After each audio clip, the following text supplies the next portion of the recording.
Hey, good morning, everyone. Happy Wednesday morning to you, and welcome back to Morning Musings. My name is Don K. Preston. I'm the president of Preterist Research Institute of Ardmore, Oklahoma. Listen, a very, very quick reminder of my March 2020 three-book special, Like Father, Like Son, on Clouds of Glory, How Is This Possible, and The Elements Shall Melt with Fervent Heat.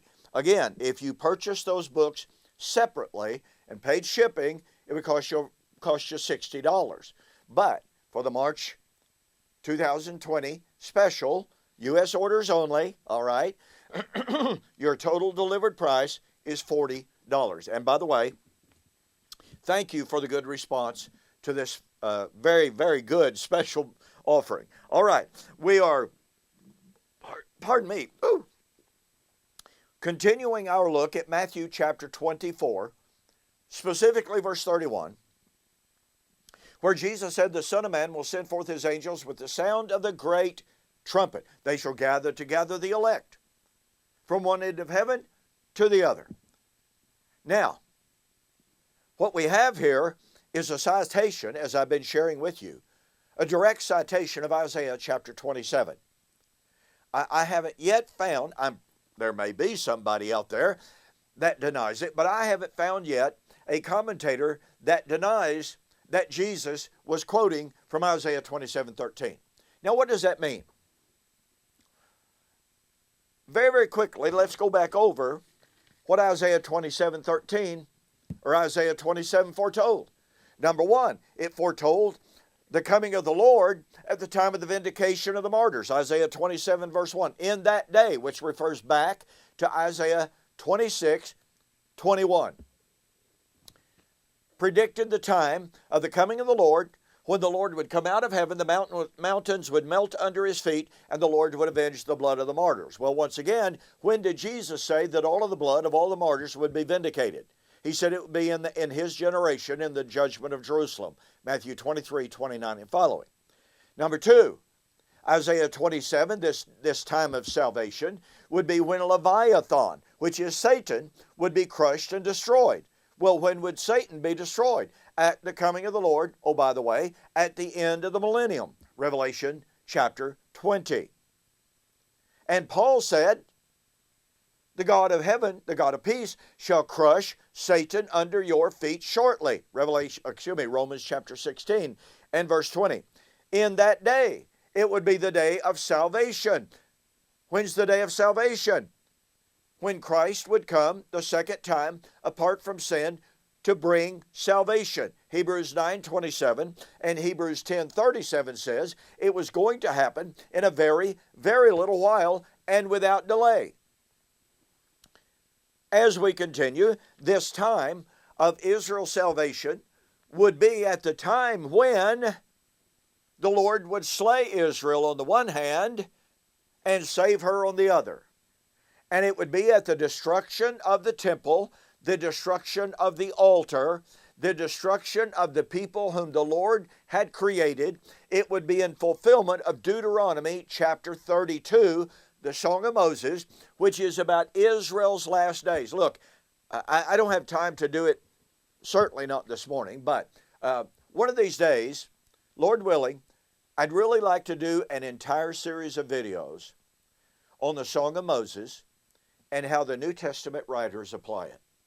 No, don't write to me and say, oh, you got to do that next. Okay. But I'll just simply say this. Ross Wagner, N.T. Wright, host of great scholars, point out that Deuteronomy chapter 32, the Song of Moses, is in reality paradigmatic for Jesus' ministry. And it guides Paul's eschatology. Well, listen, if you admit and agree that the Song of Moses is paradigmatic for Jesus' message and for Paul's eschatology, you've surrendered any futurist eschatology. I'm sorry, that's just the way it is. Deuteronomy 32 underlies the book of Revelation, for instance. That means Revelation is about the end of Israel. Old Covenant Israel. So, keep that in mind as we proceed. Again, Lord willing, if I live long enough, if I can find the time, I'd really love to do a series on Deuteronomy 32. Okay. Well, we come to the conclusion of Isaiah 27. Now look, it's not the conclusion of the little apocalypse. The little apocalypse, Isaiah 24, some say as far as Isaiah 29. I'm kind of ambivalent about that, but I'm okay with it. If it is, and the reason I can see the reason for that is because Jesus and the New Testament writers repeatedly quote and cite from Isaiah 24 through 29. Repeatedly. And they apply it to their day, their time, 2,000 years ago. Well, back to Isaiah 27, verse 12 and 13 now. And it shall come to pass in that day. Well, what day? The day of the destruction of Jerusalem. The destruction of the people of no understanding. That the Lord will thresh from the channel of the river to the brook of Egypt. You will be gathered one by one, O you children of Israel. See, here's a gathering. Here's a gathering. And by the way, it's put in one by one, isn't it? But watch this. So it shall be in that day. Well, once again, what day is this? It's the day of the Lord, of the destruction of Leviathan. It's the day of the Lord of salvation. It's the day of the Lord of the vindication of the martyrs. It shall be in that day, the great trumpet will be blown. They will come who are about to perish in the land of Assyria. They who are outcast in the land of Egypt shall worship the Lord in the holy mount of Jerusalem. Now, someone might say about this time, well, look, Don, all of this gathering takes place at the coming of the Lord. You say that that occurred in AD 70. Doesn't that mean that the gathering would result or would come after that? No, it doesn't. Because that gathering, pardon me, would be the harvest of Matthew 13, the harvest of Revelation 14, which would be the ingathering of the righteous remnant of the old covenant age to bring that age to its end. The harvest of the old covenant age would be over, consummated and perfected.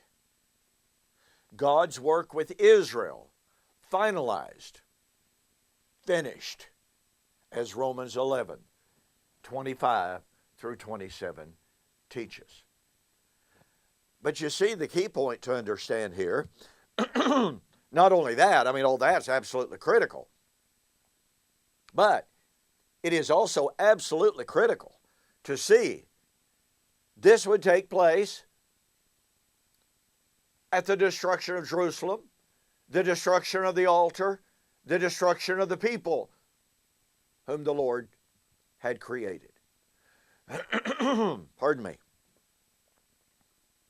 So, when we come to Matthew chapter 24, and Jesus' citation of Isaiah 27:13, we have the absolute stonewall, Loctite, irrefutable fact that sounding of the great trumpet for the gathering of the elect was to occur at the fall of Jerusalem in AD 70. Unless you want to put the destruction of the temple, the destruction of the city, the destruction of the people somewhere in our future. But if you do, if you make that statement, then you are affirming that Old Covenant Israel remains today the covenant people of God. Oh, but wait. Where's the temple? Where's the altar? Are you going to take the view, as the dispensationalists do, they will be rebuilt? Well, if you take that position, guess what? you become a dispensationalist. You're not a millennialist, and you're not a postmillennialist. Not anymore. You're a dispensationalist. Well, we've got more. In our discussion of the sounding of the great trumpet. That motif is only found about 5 times in the New Testament. So we're going to be looking at each of those. But first, we're going to look at Matthew 13 to lock down the idea that this is the harvest that brings the Old Covenant age to its end. The Old Covenant world of Israel to its end. It is not an ongoing, eternal ingathering of Old Covenant Israel. It is the finalization of God's dealings with Old Covenant Israel and the end of the Old Covenant age. We'll do that on the flip side. See you there.